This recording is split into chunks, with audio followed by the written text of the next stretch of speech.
Hi, this is Alexia Tsotsis with TechCrunch TV, and I am here with Nancy Conrad. She is the founder of the Conrad Innovation Summit. She's also the wife of late astronaut Peter Conrad, and a pretty amazing woman. She's brought everyone together here, a number of teams of high school students between the ages of 13 to 18 to come and pitch their ideas for innovative products and possibly get $5,000 in funding to execute on their ideas. Right. So tell me a little bit about the program. The program, the three legs of our stool are innovation, education, and entrepreneurship. And if you look at this country, what we do best is we innovate. This is how we got to the moon, actually. And entrepreneurship is how countries pull themselves up by their bootstraps, how they keep their economies sustained. And so when we put this program together, we really looked at the legacy of my late husband, Pete, who was iconic in terms of representing those three pieces of the amazing thing that is this country. So Pete's story is rather interesting. He was expelled from school in the 11th grade. He couldn't read or spell. And he had dyslexia in a day where they didn't know what dyslexia was. So they threw him out, thought he was stupid. And his mother took him to this little school in upstate New York, still there, had a great reputation for dealing with problem children, and he was a problem child. And the headmaster there saw something in this young man, and he took him under his wing. And Pete ended up getting a scholarship to Princeton. Mind you, he'd been thrown out of school, flunked everything.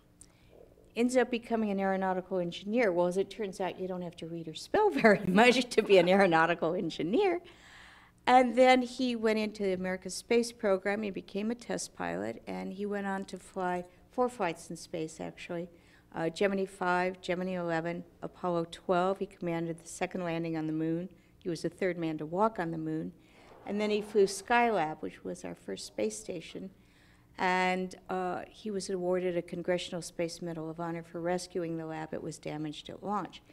Well, Pete went on to grow 4 companies working on the commercialization of space, much like what Sir Richard Branson and Elon Musk and Jeff Bezos are doing today. My husband was doing in the early 90s.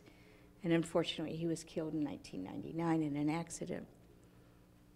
All of that happened for Pete because an educator believed in him, took him under his wing, and he got a moonshot. So we decided we would take young students under our wing and give them their moonshot. And so we based the whole program on Pete's life of entrepreneurship, education, and innovation. Pete also held patents, and he was a great entrepreneur. So what we did is we put out a challenge for students, teams of students, because we also want to teach leadership skills. And it's high school because that's the pipeline into the colleges, into the workforce. And our model is to create an innovative workforce to sustain our knowledge-based economy in the 21st century. And I've called it immersive education.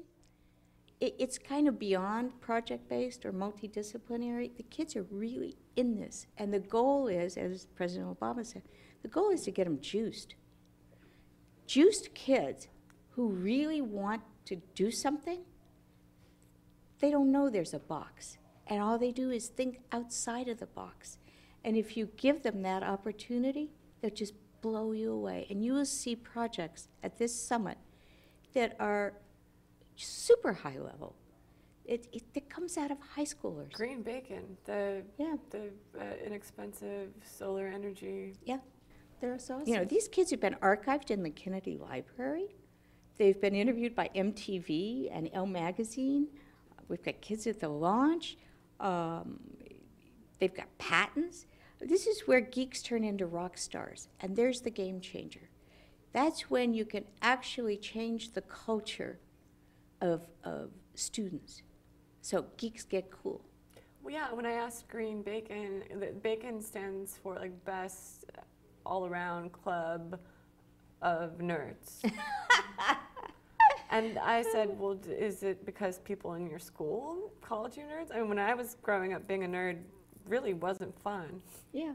So And they're like, no, it's self-proclaimed. We're yes, self-proclaimed nerds. exactly. And I thought there must have been a shift from when I was in school 80 years ago to Yeah, now. if you're 80 years ago, I was in prehistoric. Come on. But there must have been some kind of shift where being a nerd is now. It's getting extremely cool.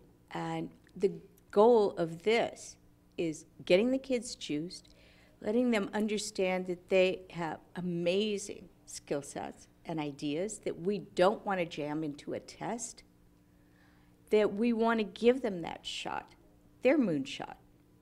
So that's why we do this gig.